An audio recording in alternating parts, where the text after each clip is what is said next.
ভাইজান আমার এই সম্পত্তি 2004 সালে আমার সম্পত্তি কেনা ছিল। কেনার পরে সেই থেকে আমরা বক দখলে আছি। বিগত আজ 21 বছর ধরে আমরা এখানে বক দখলে আছি। ইতিপূর্বে আমরা যখন এই ঘর করতে আসি তখন এই প্রতিপক্ষ আমার সাথে যারা প্রতিপক্ষ করতেছে এরা আসি বাধা দেয় আমাকে। এনাদের নাম হলো আপনার ওয়াজেদ শেখ, মাজিদ শেখ, আজিজ শেখ আর মজিদ শেখ। এনারা এসে আমার বাধা দিচ্ছে। এনারা নাকি এই জমির ভিতরে জমি পাবে বা জমি কিনছে এই জমি, কিন্তু আমি কিন্তু তার কাছে জমি বিক্রি করি নাই।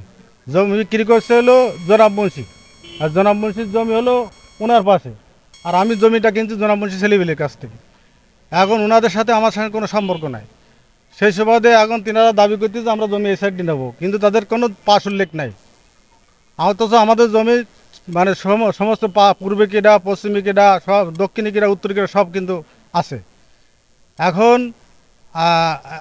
ইতিপূর্বে গতকালকে তারা এসে বাধা দিয়েছে। আমরা কাজ করছিলাম, এই দেখেন আমাদের কাজ করতেছি, এই কাজে এসে বাধা দিয়েছে। এখন চাচ্ছি প্রশাসনিক আসি যেন আমাদের এই কাজটা চালু করার একটা কি ব্যবস্থা করে দেয়, এবং সমস্ত দেশবাসীর কাছে আমার বিনীত আবেদন যেন আমরা যেন হয়রানি না করা হয়। আমরা নিরীহ মানুষ, আমরা গণ্ডগোল ফাসাদ চাই না, দাঙ্গা ফাসাদ চাই না। তারা সব সময় দাঙ্গা ফাসাদ নিয়ে আর কি আমাদের হুমকি ধুমকি দিচ্ছে। বিভিন্ন টাকা পয়সা, অন্যভাবে টাকা পয়সাও তারা চাচ্ছে যে আমাদের এই টাকাগুলি দাও, আমাদের এই টাকাগুলি দিয়ে দাও, হ্যাঁ আমরা ঝামেলা করব না।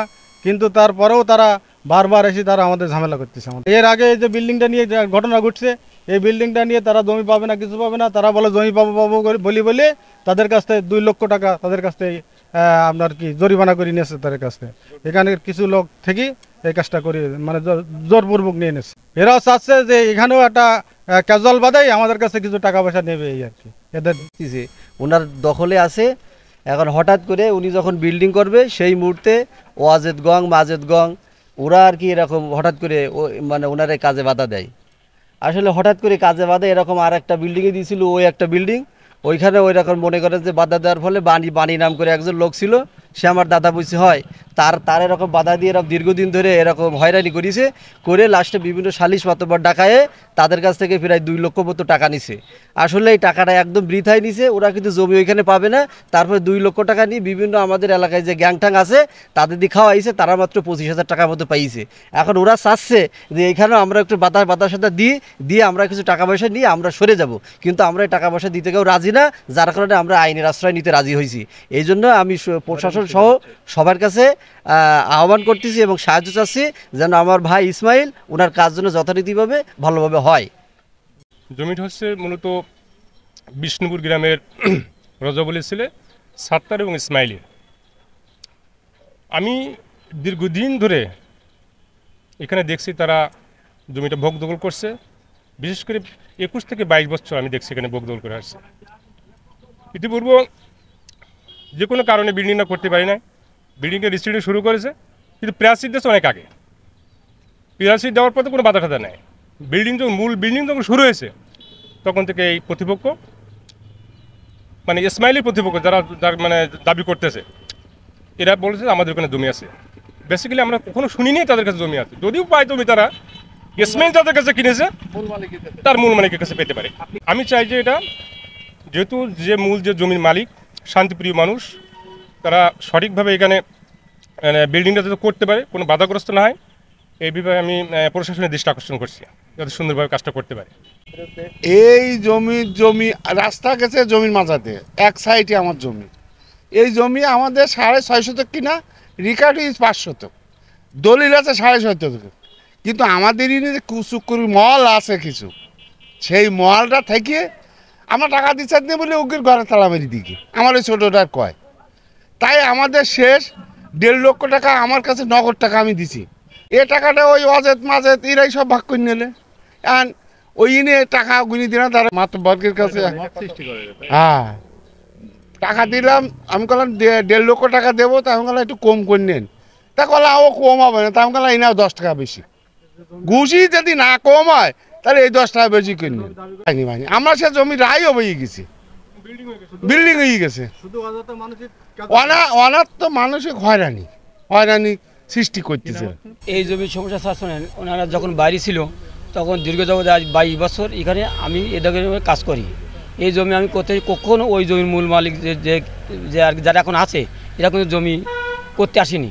ইসমাইল ভাই এই জমি কিনে সেখান থেকে আমি করে আসতেছি এই জমি ভোগ দখল। কখনো শুনিনি যে ওনারা জমি পাবে। এই যে অজেদ আমি জানি ওরা সহায় দেখিনি কিনে এখন হালি করে আমি বলছি যে তোমরা এতদিন ভোগ দখল করেছো না কেন? তখন করতেছে যে আমাদের সমস্যা ছিল, আমি তোমার কৈবের দেবো। এখন আমি চাচ্ছি যে ইনারা ঘর করতেছে সুস্থ মতন ইনারা ঘর করতে পারে। ওনার কিন্তু লোক ভালো না। আগে একটা জমি নিয়ে এরকম কাজল করেছে, এই যে অজেদ মাজেদ আগে একটা ঘর করেছে বাণী ভাই, তাদের এরকম জ্বালাতন করেছে। এখন ইসমাইল ভাই এখানে ওরাও এরকম অত্যাচার করতেছে লোকের কথা শুনি। এই গানটাই করে এরকম লোক সুবিধি না। দীর্ঘ যাওয়া আমি 22 বছর ধরে দেখতেছি এই জমিটা আমরা করতেছি।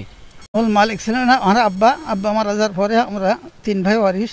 আমার বড় ভাইয়ের নাম আবুল কাসেম, আমার নাম গোলাম রব্বানি, ছোটো ভাইয়ের নাম নজরুল ইসলাম। আমরা ওয়ারিশ হিসাবে আমরা ইসমাইলি কাছে 10 শতক জমি আমরা বিক্রি করেছি। আর আমাদের এই প্লটে 45 শতক জমির ভিতরে 2টো প্লট হয়েছে। একটা 30 শতকের প্লট। এই 30 শতকের প্লটে তারা জোর দখলে আগে 5 শতক নিয়ে নিয়েছে, আবার 25 শতক আছে। এই 25 শতকের ভিতরে আবার ওরা একটা নামজারি করে আনি 6.12 দাবি করতেছে। কিন্তু কীভাবে দাবি করতেছে এই জন্য আমরা এই রাষ্ট্রে কেস দাখিল করেছি। কেসের মাধ্যমে কি আসবে না আসবে তার আগে তারা হুমকি দিচ্ছে, না এরা ইসমাইলের কাছে সম্পত্তি পাবে না, পাবে হচ্ছে আপনার পাইলে আপনাদের কাছে পাইলে আমাদের কাছে পাইতে পারে। করা হচ্ছে তো বিচার চাই। মূল মালিক আমি, আমার মা, হ্যাঁ নানার বাড়ির সম্ভব। এখানে বলো আমাদের 8.5 শতক জমি জোনাবালি সানা দলিল করে দিয়ে গেছে। আমার আগে দলিল করে দিয়েছে বাবা। মূল মালিকের কাছে তো পাবেন জমি। হ্যাঁ হ্যাঁ সেটাই বলেন। হ্যাঁ ইসমাইল আমার দলিল 6 বছর আগে ইসমাইল সম্পত্তি নিয়েছে। আমার দলিল 6 বছর আগে বুঝতে